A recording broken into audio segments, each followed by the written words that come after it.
Bonjour à tous, aujourd'hui on va s'intéresser à l'enregistrement et l'affichage des données sous ce format-là, des graphes de données qu'on va récupérer avec un capteur. Alors ici j'ai pris mon capteur d'humidité de sol, c'est celui que j'ai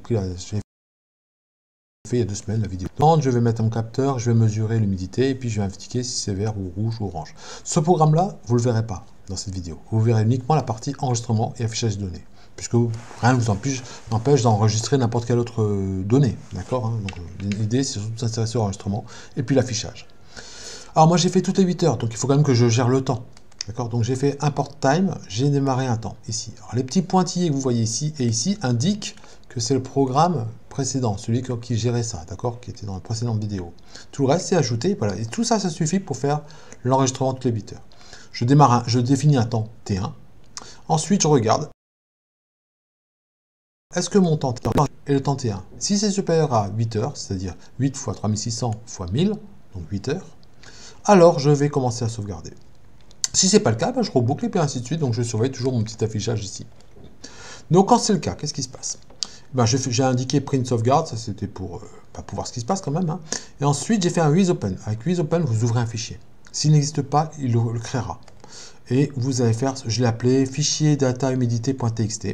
Et puis j'ai mis un A. Le A est très important, ça veut dire append, c'est ou ajouter si vous voulez en français. Hein. Et ça veut dire qu'on va ajouter des données dedans. Et puis ça va automatiquement fermer le fichier après coup. D'accord? Même si vous coupez l'alimentation, il ne se passera rien, c'est sauvegardé. Hein. C'est surtout ça, parce que de toute façon, il va falloir couper l'alimentation. Le as_f, c'est pour dire qu'après, je vais le renommer, c'est un alias. Hein. F pour dire que maintenant, je l'appelle fichier. Ce fichier-là, c'est ce même F-là. Vous voyez qu'il n'a pas la même couleur que celui-ci. Pourquoi? Parce que ça veut dire F pour formater. C'est format, ça n'a rien à voir. Donc ici, je vais écrire la mesure d'humidité que j'ai calculée ici, hein, que j'avais mesurée.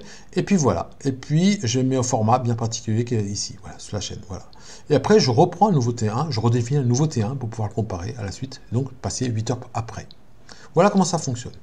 Pour comprendre cette ligne-là, Start MS et puis la Stack Diff, ici, là, vous l'avez, j'ai rien inventé, hein, bien sûr, hein, c'est toujours pareil. Vous allez dans la référence, Quick Référence RP2, donc toujours sur MicroPython, hein, dans la documentation, Délai, Import Time, le Start il est là, vous voyez, j'ai rien changé, et puis le Delta il est là, le voilà, j'ai aussi rien changé. Voilà, ça marche. Donc là, vous allez pouvoir enregistrer toutes vos données. En gros, qu'est-ce qui va se passer? Chez moi, c'est ce qui s'est passé. J'ai mis ma plante, j'ai mis mon capteur, j'ai mis mon truc, et j'ai mis un chargeur.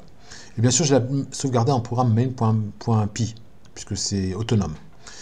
Du coup, il a chargé pendant toutes les 8 heures, donc il s'occupait, voilà. Donc il fonctionnait tout seul, il n'était pas branché sur mon ordinateur. Si vous voulez faire une mesure directe, parce que c'est une mesure qui dure, je ne sais pas, 15 secondes, vous faites comme ça, hein, vous le branchez en direct, évidemment, vous n'êtes pas passé par une alimentation. Hein. Vous pouvez tout faire votre programme directement dans Tony, hein, habituellement. Quoi qu'il en soit, comme moi je l'ai enregistré là-dedans, il va falloir que je le récupère. Donc je vais mettre mon interpréteur de mon ordinateur sous la carte. Je vais récupérer, donc je vais voir mon fichier, je vais récupérer mon fichier et le coller, le copier et le coller dans mon ordinateur. Une fois que c'est dans mon ordinateur, je vais changer d'interpréteur et je vais mettre l'interpréteur par défaut, Python, hein, pour faire simple. On passe du micro-Python au Python. Pourquoi? Parce qu'on va utiliser des outils maintenant qui vont me permettre d'afficher des graphiques. Et là, il n'y a que Python pour me faire ça.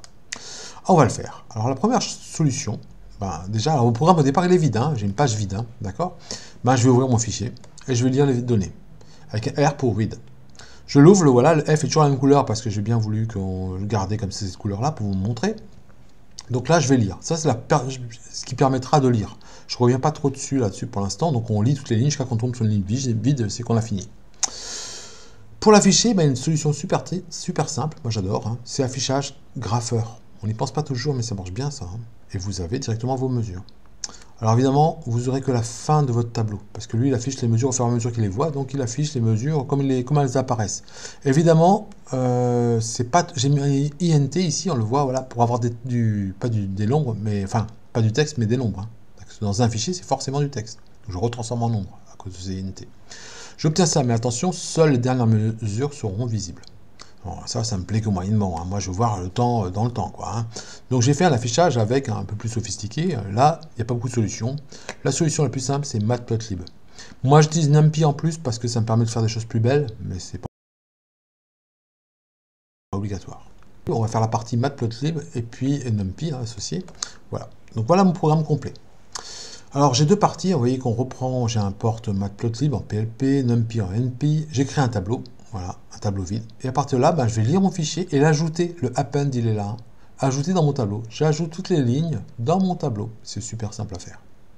Une fois que j'ai fait ça, ben, j'ai fini de lire tout mon tableau. J'ai fini de lire tout mon tableau, c'est fini. Maintenant, qu'est-ce que je fais? Ben, je vais l'affichage. Et ben, l'affichage, vous avez 3 lignes à mettre. Et voilà, celle-ci, celle-ci et celle-ci. Donc, je définis ma figure, je trace, je plotte hein, le tableau, les valeurs de tableau, et avec une ligne avec un trait à 2, c'est l'épaisseur de mon trait. Et puis, je montre. Bon, si vous faites ça, juste ces 3 lignes-là, vous allez obtenir ce graphique-là. Ben, c'est pas beau. C'est pas beau parce que on voit peut-être pas bien sur la vidéo là, mais en fait on a des chiffres 0, 10, 20, 30, 40, etc. Parce que j'ai attendu quand même pas mal de temps. Et puis vous avez des valeurs qui bougent pas beaucoup, enfin qui bougent, hein, on a l'impression qu'elles bougent énormément. En fait, ça bouge pas énormément la plante, c'est parce que le capteur n'est pas super précis. D'un temps il mesure une donnée, puis le lendemain autre chose. Et puis vous voyez qu'on est entre 20 000 et 27 000, c'est pas par ça. Hein. Donc il faut rajouter un certain nombre de choses. Donc je peux vous montrer plus près si vous voulez voir. Attendez, je vais essayer de faire un zoom peut-être. Hop, je sais pas si c'est très pratique pour voir. C'est ce que je craignais, c'est pas facile. Voilà. Vous voyez peut-être mieux la valeur. Donc on est vraiment sur des valeurs qui sont pas très lisibles. Moi, l'objectif que j'aimerais obtenir, c'est celui-là. Regardez comme c'est sympa. J'ai mis déjà sec, trop sec, etc. Humidité. On voit que le capteur bouge, mais oui, bon, parce qu'il n'est pas super. Voilà, exactement les mêmes conditions. Et donc la mesure bouge un peu, mais c'est pas grave. On reste dans le trop humide. Enfin, humide, hein, bien humide en tout cas. Hein. Voilà. Et puis vous voyez qu'en bas, il y a des traits. Ça correspond au jour. Évidemment, il n'y a pas la date du jour. Parce que ça sera la prochaine vidéo. Comment on traite les dates. Parce qu'il va falloir quand même traiter les dates. Ça va complexifier un peu les choses. Mais pour l'instant, on a fait quelque chose de simple. Mais je vous montre pourquoi, alors que j'ai fait 3 mesures par jour, eh ben, j'obtiens qu'un seul trait par jour. Ça aussi, c'est pratique. Et ici, j'ai mis des valeurs de 3000 en 3000. Vous voyez que ça bouge de 3000 en 3000. Jusqu'à trop sec. Alors, comment je fais tout ça? Ben, c'est extrêmement simple. Voilà. D'abord, j'ai mis en W, en blanc, les pics en X, pour pas qu'on voit les chiffres. Sinon, vous aurez 3, 9, etc. 3, 6, 9, etc. C'est pas beau, rien, c'est pas le nombre, c'est même pas la journée.